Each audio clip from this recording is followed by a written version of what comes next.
The day I understood my daughter-in-law's whispered words in Chinese, my heart broke in a way I never expected. I never told anyone that I learned Chinese. Not my neighbors, not my friends, and certainly not my son's wife. At my age, people assume many things. That I'm fragile, that I don't understand technology, that I don't hear clearly, and most of all, that I don't understand what they're saying when they speak in another language.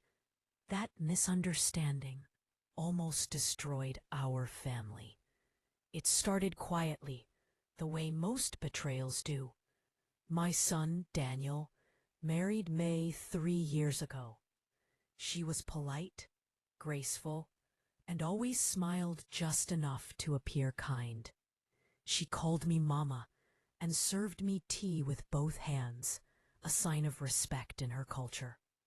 Everyone said I was lucky. But kindness has layers, and sometimes the deepest ones hide sharp edges.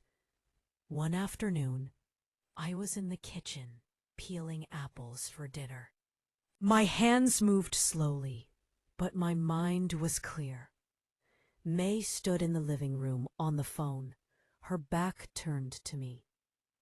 She switched to Chinese, her voice low and hurried. She thought I didn't understand. 她什么都不知道, she said. She knows nothing. My heart began to pound as she continued. She's old. Once Daniel signs the papers, everything will be easier. The apple slipped from my hand and rolled across the floor. In that moment, I felt something I hadn't felt since my husband passed away.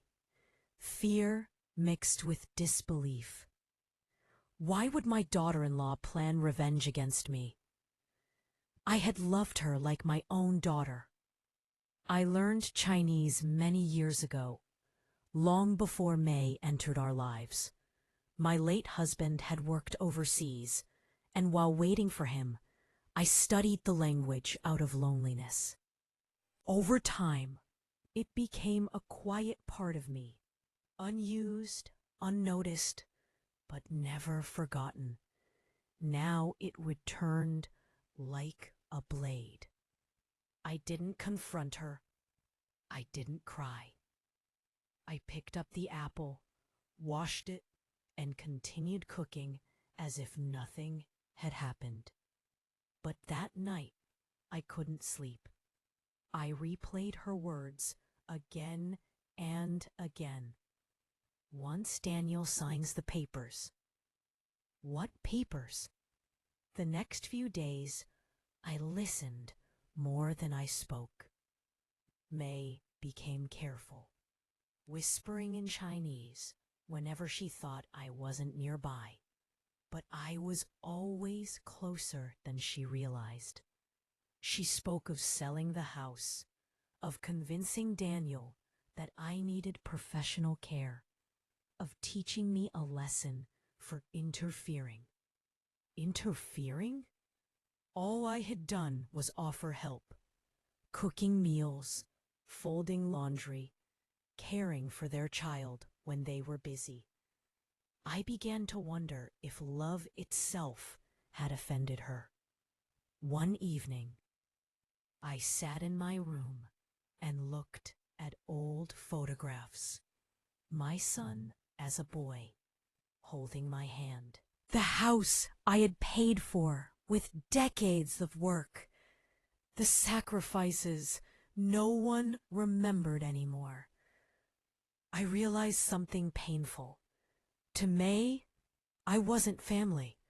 I was an obstacle. The reason became clear one afternoon when she spoke to her sister on the phone.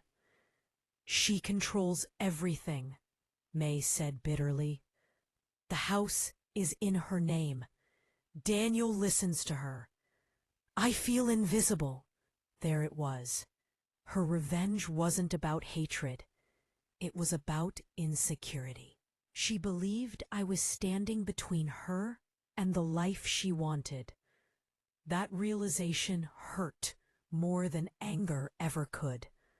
I decided to speak, not with confrontation, but with truth. The next Sunday, I invited them both to sit with me. May smiled nervously. My son looked confused. I poured tea, steady hands hiding a trembling heart. Then, in perfect Chinese, I said softly, "May, I understand everything you've been saying." The color drained from her face. The room went silent. Daniel stared at me in shock. "Mom, you speak Chinese?" "I always have," I replied gently. "I just never needed to use it." May began to cry. Not loud, not dramatic, but broken.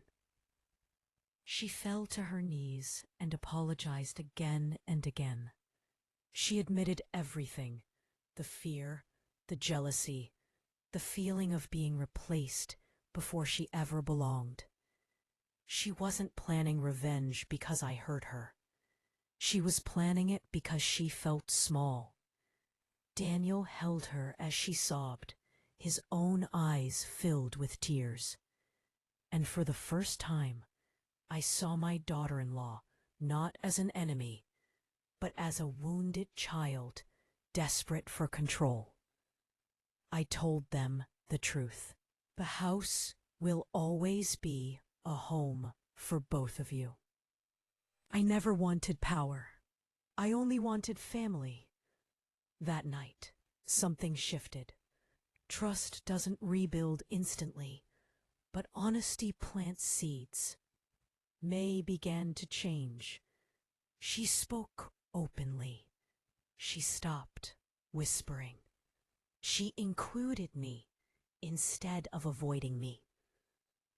And I learned something too. Silence can protect you, but only for so long.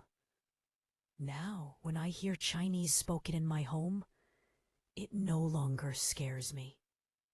It reminds me that understanding, true understanding, can either destroy you or save you. And sometimes the greatest strength of a grandmother is not her age, but her patience. Because love, when spoken clearly, needs no translation.